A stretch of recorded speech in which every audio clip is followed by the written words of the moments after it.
Hello everybody, I'm Thrash Maniac HD, and this is your WWE Survivor Series 2013 pay-per-view predictions. Now,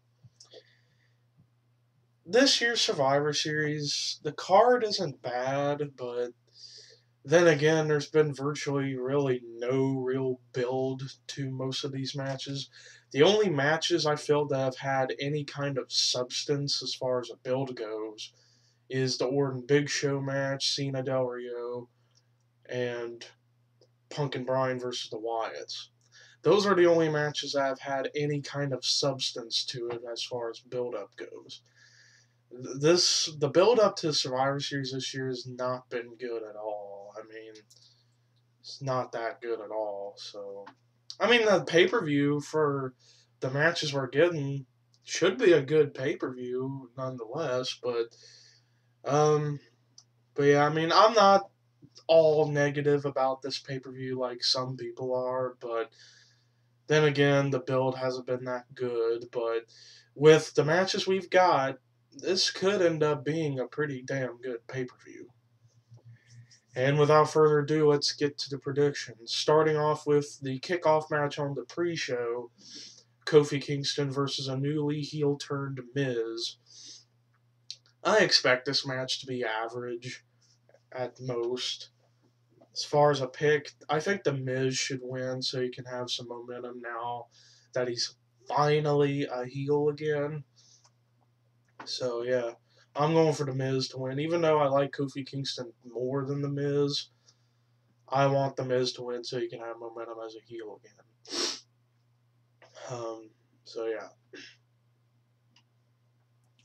Now we get to the actual pay-per-view. We get the Intercontinental title rematch. The new champion, Big E Langston versus Curtis Axel. I can expect this match to be decent to good, but not not a great match, but a decent to good match. I would see this match being. Yeah, Curtis Axel's invoking his rematch on Big E on at Survivor Series since Big E Langston won the Intercontinental title on Raw, and I thought it was pretty cool for him to win the IC title, to win a mid card title for himself for once, which is pretty sweet. And I'm a pretty big fan. I'm a big fan of Biggie Langston right now. I'm liking what he's doing, what WWE's been doing with him, and they're really high on him for next year. Like they may put the WWE or World Title on him next year, probably the World Title. Excuse me, I need to get a drink of water. So yeah, they're looking at him as being one of the big guys to keep an eye out for next year, and I can see why. I mean, he's a big guy, even though he's short. He's like 5'11", 6 feet tall. But he's a big guy, but he's a short guy too. But he's kind of like an African American version of the British Bulldog, as far as like a guy who's small in height but powerful with their strength. So yeah, I could see Biggie getting a shot at the World Heavyweight title next year. Be pretty cool. So yeah, for my pick for Biggie and Axel, I'm going Biggie Langston to retain the title. There's no reason they would take the belt off him just to put it back on Axel. Wouldn't make sense like they did with Miz winning the IC title at WrestleMania, dropping it back to Wade Barrett the next night on Raw. That made no sense whatsoever. So yeah, I'm going for Biggie to retain. Now we get the 7-on-7 traditional Survivor Series Divas match, where it's basically Team Total Divas, Natalia, the Bellas, the Funkadactyls, Eva Marie and JoJo versus AJ Lee, Tamina Snuka, Caitlyn, Alicia Fox, Rosa Mendez, Oksana, and Summer Rae. This match should be what it's gonna be. What it is. It's basically AJ's group of the real divas versus the total divas. And it's weird, Caitlyn teaming up with AJ again like this. So I'm guessing, I don't know if Caitlyn's a heel now or she's only a part of this team because she doesn't. I'm losing my mind again. That she's not in Total Divas. I don't know. Either she's the only face on the team or she's a heel now. But I have to say about Caitlyn, I think she looks even hotter with that brown hair. Then again, my thing has always been brunettes, even though I like blondes too when it comes to women, but my thing about women has always been brunette chicks. And for me, seeing Caitlyn with brunette hair, it's, wow. I think she looks hotter in brunette hair than the two-tone hair she had. But my pick for this match, I'm going the Total Divas team to win, even though I want AJ's team to win. But I'm thinking the Total Divas team is going to pick up the win on this one.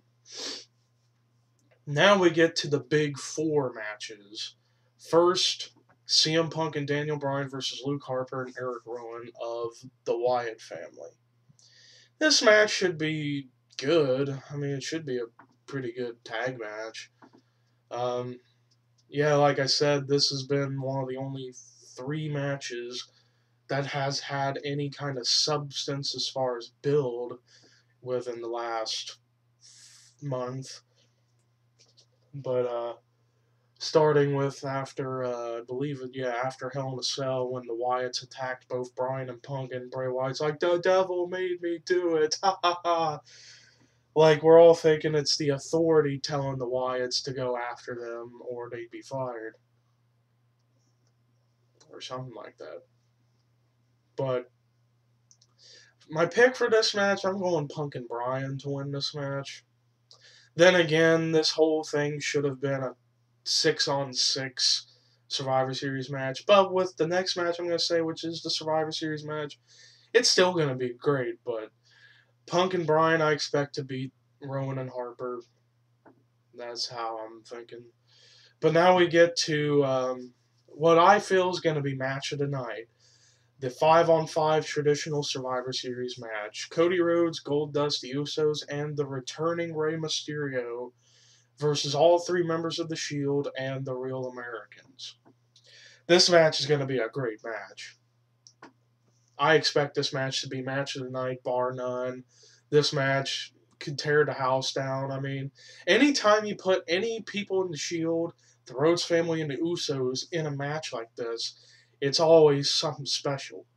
And now with the Real Americans, who are pretty good wrestlers, and Ray's back, and he's into the mix, this could be a phenomenal match. As far as who I'm picking, it's tough. I mean, I'm probably going to go with the Rhodes family, the Usos, and Ray to win. But then again, I don't care who wins this match. Whoever wins, I'm happy for. But if I had to pick, I'm picking the Rhodes team.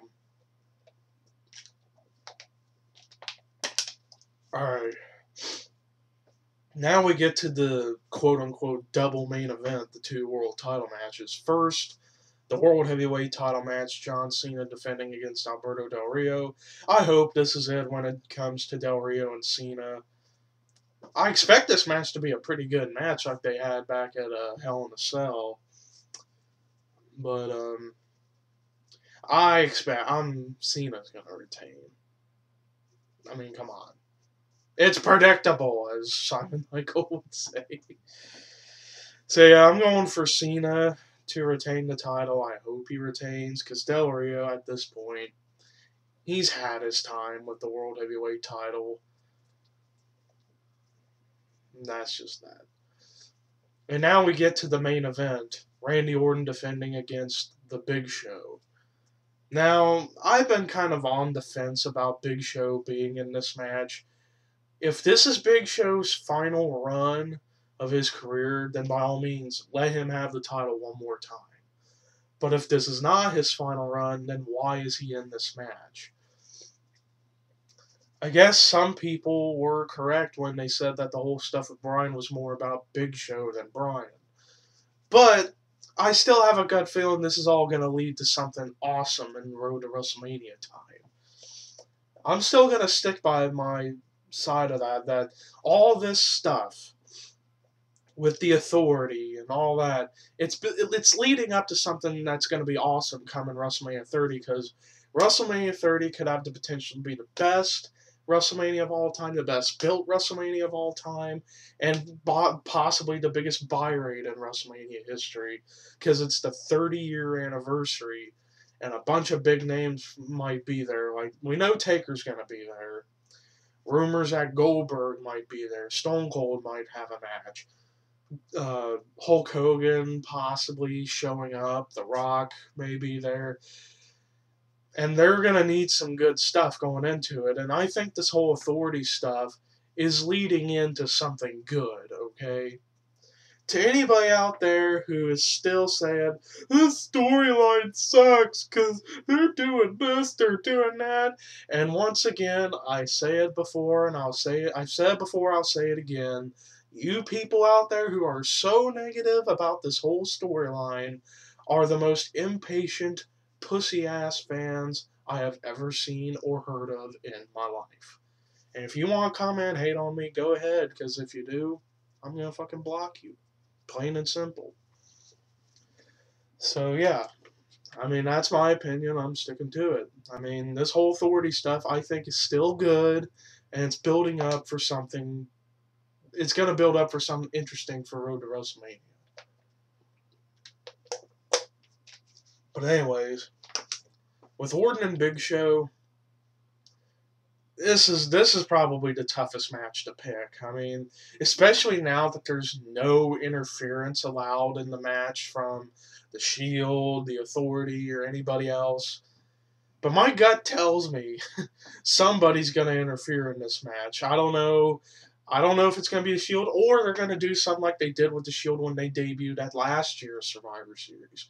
Have new people from NXT come in, be a part of the Authority, and take out Big Show. I could totally expect that to happen, but I don't know. I don't know who from NXT that they have planned to come over to the main roster just yet. I mean, I know on Raw they brought in Xavier Woods, and that was awesome because I was a big fan of Xavier Woods on NXT, and he's on the main roster now, which is great.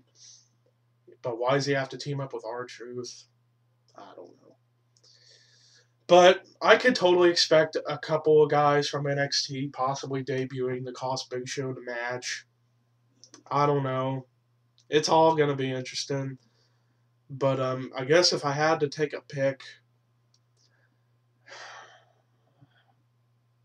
I guess I'm going to pick Orton to retain the title. But then again, this is the toughest match to call, especially now that there is no interference when I think somebody's going to interfere, probably like maybe new NXT people or people returning or something. I don't know. I'm actually kind of looking forward to this match based on that. The match itself it could be good. I mean, last year, Hell in a Cell, when we had Big Show versus Sheamus, we didn't expect that match to be really that good at all, and it turned out to be a great match. This match could be one of those surprises. I mean, Orton's a pretty good wrestler in his own right, and Big Show, for a big man, he's pretty good. So, it could be a pretty good match, but I'm expecting this match to be an alright match. But it could surprise us.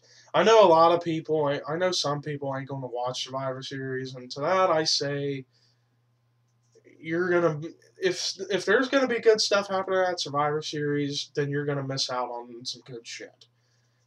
So, yeah. But the big match I'm looking forward to is the 5-on-5 match, because that match will be match of the night. But even though it's a 7-match card, there could be a randomly put together Survivor Series match like they did last year. Like, I believe that match, it was Brodus Clay, Justin Gabriel, Tyson Kidd, Sin Cara, Rey Mysterio versus Tensai.